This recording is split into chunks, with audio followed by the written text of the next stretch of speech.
Saya tidak melihat Gus Dur pro-Zionis. Tidak. Saya dengan Gus Dur bersahabat. Tahu saya bagaimana Gus Dur. Ya memang Gus Dur itu ketua Yayasan Shimon Peres, benar. Oh dia dapat dana, iya betul. Untuk membuat hubungan diplomatik dengan Indonesia, dengan Israel, betul. Tapi kan sampai wafat dia nggak buat. Itu cerdasnya Gus Dur. Dia menolaknya halus. Gimana bisakah dibuat hubungan diplomatik antara Israel dengan Indonesia? Bisa, kata Gus Dur. Tapi susah, sulit, memerlukan waktu yang lama.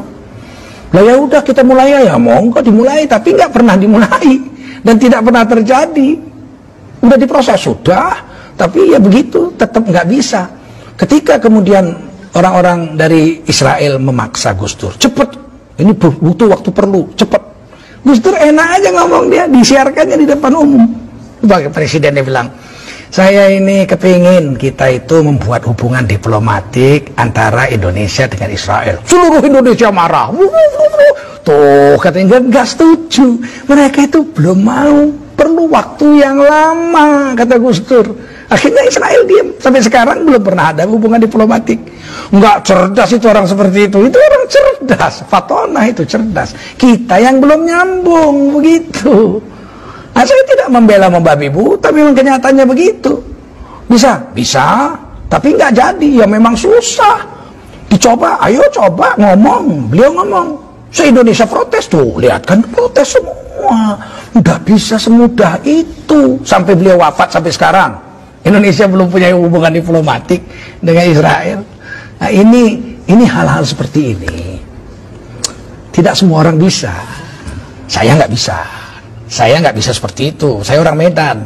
Kalau orang Medan itu apa kau? Nggak senang kau? Kita selesaikan di luar. Saya nggak pandai begitu-gitu. Itu butuh orang-orang pilihan juga untuk bisa tampil seperti itu. Tapi jangan diragukan cintanya Gus Dur terhadap NKRI dan terhadap agama. Beliau itu satu kelebihan yang jarang orang dapat. Apa kelebihan? Saya sampaikan kepada anak muda ini yang bertanya ini lagi. Beliau itu pemurah, ya Allah. Pemurah. Orang minta langsung dikasih aja, diberi. Nggak mikir itu. Bahkan kadang-kadang Gus Dur itu uang belanja istrinya dikasihkan ke orang untuk makan orang. Coba bayangin. Tapi istrinya nanya, Mas, duitnya udah tak kasih orang, tadi ada orang kesusahan. Lah kita gimana? Kita kan belum susah. Kalau kita minjem orang masih percaya lah, kalau dia minjem nggak percaya orang. Sampai sebegitu, oh jangan main-main. Ini orang punya kelebihan, punya kekurangan. Tapi kita jangan memfitnah orang sesuatu yang kita tidak tahu. Kita berdosa nanti. Nah, ada satu kelebihan Gus Dur yang pernah membuat saya menangis. Saya ceritakan ini ya. Saya bukan menjilat Gus Dur sudah wafat, nggak ada urusan. Saya nggak minta jabatan dari bicara saya ini. Kalau saya mau jabatan zaman Gus Dur, saya sudah ditawari jabatan. Tidak mau saya. Nah, apa katanya? Satu hari saya duduk di VIP room airport Pekanbaru. Saya tamu gubernur. Saya duduk di ruangan tunggu gubernur untuk menunggu pesawat terbang. Waktu itu acara TV One tokoh kita sedang diputar. Saya minum teh habis sholat asar di situ menunggu pesawat. Tiba-tiba muncul situ tokoh kitanya itu Gus Dur. Gus Dur. Tapi beliau sudah wafat. Tokoh kita begini-begini. Kemudian ibu belum wafat Gus Dur. Ibu Sinta Nuria diwawancarai. Apa sih kelebihan Gus Dur itu? Kata pewawancara itu kepada Ibu Sinta Nuria. Kemudian Ibu Sinta mengatakan sebagai istri beliau sekian tahun, kelebihan Gus Dur itu yang saya rasakan sangat menonjol, tidak pernah komplain soal makan. Kemudian apalah Gus Dur duduk di tempat tidur amben kecil begitu, pakai celana sedengkul, pakai kaos, makan. Nah, lauknya itu cuma ayam goreng paha sebuah, nggak ada sayurnya, nggak ada sambalnya, nggak ada kecapnya, nasi putih. Jadi nasi putih ayam, disendok nasinya ke mulut pakai sendok, ayamnya digerawat pakai tangan. Kemudian Gus Dur makan, disuting begitu.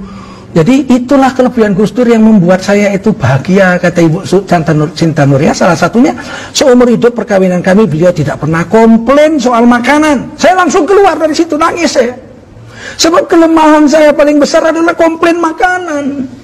Saya sejak kecil ibu saya itu pandai masak. Dan saya anak laki-laki satu-satunya. perempuan 6, laki-laki 1. Sehingga saya makan tuh sangat dimanja. Mau pakai gulai, pakai ini, namanya orang Melayu. Ikan goreng, gulai, segala sambal. Saya keluar, istri saya orang Banten. Sejak kawin tuh biasanya rebus-rebus lalap, rebus-rebus lalap. Sempat saya bilang satu hari makanan ini, makanan kambing ini saya bilang. Sampai istri saya menangis. Sebab kami orang Melayu lemak-lemak kayak kelapa. Dia lalap-lalap, tiap hari lalap-lalap rebus, lalap-lalap rebus. Jengkel juga saya. Saya keluar, saya ambil handphone. Saya telepon istri saya di Jakarta, saya bukan baru. Adik, iya bang, abang pulang. Pulang dek, abang sedang nunggu pesawat. Loh abang kok nangis? Saya bilang, saya minta maaf adik. Saya selama ini selalu komplain soal makan. Pernah saya bilang makanan kambing. Kadang-kadang saya banting juga meja gitu. Gak suka saya, makanan gak enak. Saya minta maaf. Istri saya bilang, abang sehat bang. Abang kan gak apa-apa kan. Nanti abang jatuh naik kapal terbang. Enggak dek, saya istilah Melayu buang tabiat. Orang mau mati itu tingkahnya aneh-aneh gitu. Saya bilang tidak, saya tidak buang tabiat. Enggak ada tingkah aneh-aneh. Saya baru dengar Gus Dur, Ibu Santa Nuria diwawancarai, ternyata kelebihan Gus Dur nggak pernah komplain soal makan. Saya jadi teringat Rasulullah. Rasulullah itu mengatakan dalam hadis, saya tahu hadisnya. Jangan komplain soal makanan. Kalau enak kamu makan, kamu puji. Kalau kamu rasa nggak enak, jangan kau caci, tapi jangan kau makan. Pergi aja, jangan kau caci. Nah saya mencaci makanan, padahal saya tahu hadis. Saya pikir itu kan cuma Rasul yang bisa buat. Kenyataannya Gus Dur bisa buat. Ngapain mesti belajar tidak komplain makanan kok sampai jauh-jauh nunggu sahabat Nabi atau zaman Nabi? Mau zaman sekarang aja ada orang. Saya bilang gitu, maafkan saya janji. Saya tidak akan komplain lagi soal makanan kepadamu. Sampai di Jakarta saya pulang, dipeluk istri saya. Ya Allah bang, abang nonton itu? Iya, saya nggak punya TV di rumah, nggak nonton TV. Tapi di VIP room itu ada televisi. Pas TV One tokoh kita. Jadi saudara-saudara, saya tidak menjilat Gus Dur. Gus Dur sudah wafat, nggak ada jabatan saya dengan kata-kata ini. Tapi wajib menceritakan orang yang sudah wafat itu kebaikan-kebaikannya saja. Haram menceritakan aib orang yang sudah mati. Karena orang yang sudah wafat itu telah sampai kepada perbuatannya. Kita ceritakan baik-baiknya aja. Nah, Gus Dur itu orang baik, cucu orang soleh, anak orang soleh. Nah, jadi demikian, mudah-mudahan ada manfaatnya pertemuan ini. Terima kasih atas pertanyaan saudari kita tadi. Dan semoga kita bisalah bersangka baik kepada tokoh kita, Ki Haji Abdurrahman Wahid atau Gus Dur, ya, cucu daripada pendiri NU Nahdlatul Ulama Ki Haji Hasyim Asy'ari, yang memang kadang-kadang statement beliau atau perbuatan beliau itu tidak sampai ke akal kita kecuali kita bertanya kepadanya. Banyak yang bisa saya ceritakan tentang Gus Dur, tapi tidak mungkin, terlalu panjang ya.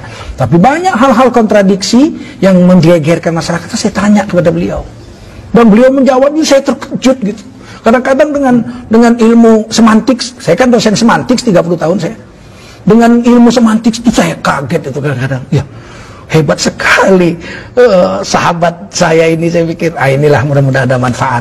Berhentilah kita bersangka buruk kepada orang yang sudah wafat. Kalau masih hidup boleh kita kritik langsung. Sekeras apapun kritik kepada pejabat negara boleh, karena itu dilindungi Undang-Undang Dasar 1945. Asal jangan bersangka buruk. Kritik aja silakan, atau nanya. Kalau nggak jelas tanya pakai tanda tanya. Soal dia jawab atau nggak jawab bukan urusan kita. Kita sudah nanya, kita sudah sampaikan. Kita tulis surat terbuka biar dia baca, biar jawabannya dibaca orang. Dia jawab syukur, nggak dijawab kita sudah sampaikan kewajiban kita. Undang-Undang Dasar 45 pasal 28 ayat 1, 2, 3 dan seterusnya menjamin tiap warga negara untuk berkumpul dan bersuara mengeluarkan pendapatnya. Wallahu a'lam bishawab.